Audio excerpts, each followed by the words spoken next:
Common Stocks and Uncommon Profits by Phil Fisher. Find high quality companies, especially those in high tech industries, that are growing quickly and have great management. Once you find them, hold on, regardless of how seemingly overpriced their stock may become at times. That is the fundamental message of this book. Phil Fisher did this himself. He invested in Motorola in 1955 when it was a radio manufacturer and held on to the stock until his death in 2004. Don't look for so-called bargains. Focus on companies growing their sales and earnings abnormally quickly. Now, how do these companies grow at these high rates? They're usually in tech-related industries and have excellent research and development. This notion is still true today. Apple's revenue is about 27 times what it was 15 years ago. They're exceptionally good at developing new products. We've seen them go from the Macintosh to the iPod, the iPhone to the iPad, and now we even have the Apple Watch. They're always researching and developing new products. And that allows them to keep growing earnings year after year. And once you find a company like that, the time to sell it is almost never. Let's say you're graduating from college today. You have the opportunity to invest in 3 of your classmates. For the 3 classmates you choose, your investment will give you ownership of 25% of their income for the rest of their lives. Now, who are you going to invest in? Well, you'd pick the 3 classmates that you think will have the greatest future earning power. Makes sense, right? So let's fast forward 10 years later.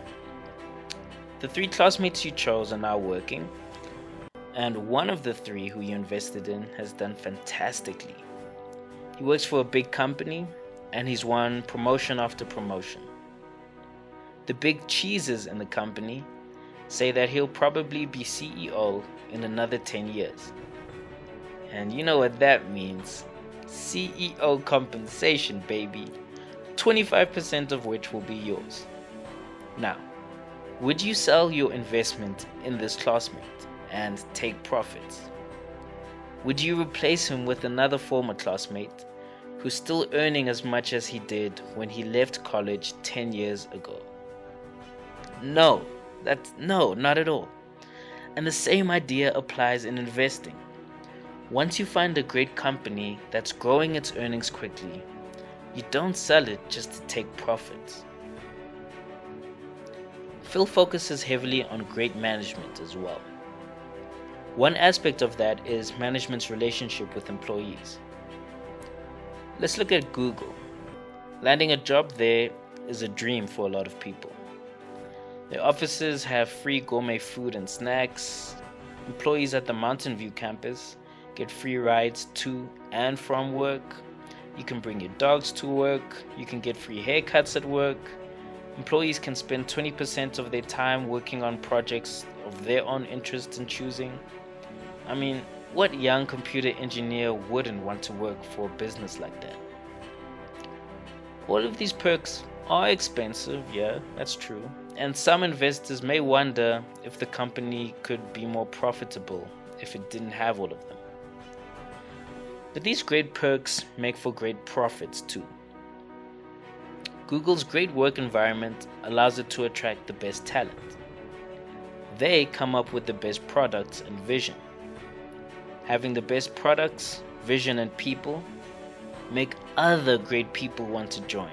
And then the cycle just keeps going. And that's the type of company you want to invest in. Also see if management has depth to it. Is it a one-man show, or are there several people who can lead the company? For a football analogy, look at Manchester United.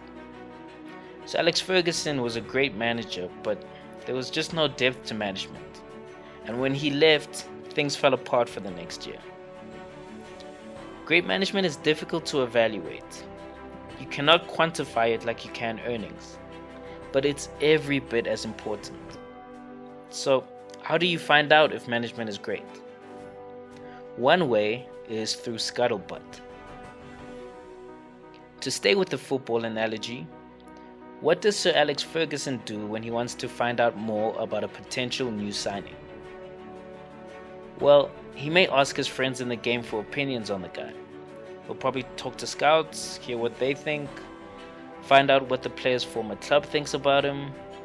He may even go as far as talking to ex-managers or teammates to get more info on this potential signing. He's basically going to try to talk to as many people connected to this player as possible. Scuttlebutt is a similar idea that you apply in investing. When you're considering a company as an investment, talk to as many people connected with the company as possible. See what management thinks about the company, present and former. Same with employees. What do the current and former employees think? And competitors, suppliers. Just try to talk to as many people as possible, because you can learn a surprisingly huge amount about a business through the business grapevine. People are actually willing to talk if you make it clear that what they say will remain confidential. Do that, and you'll find the type of growth stocks that Phil Fisher focused on.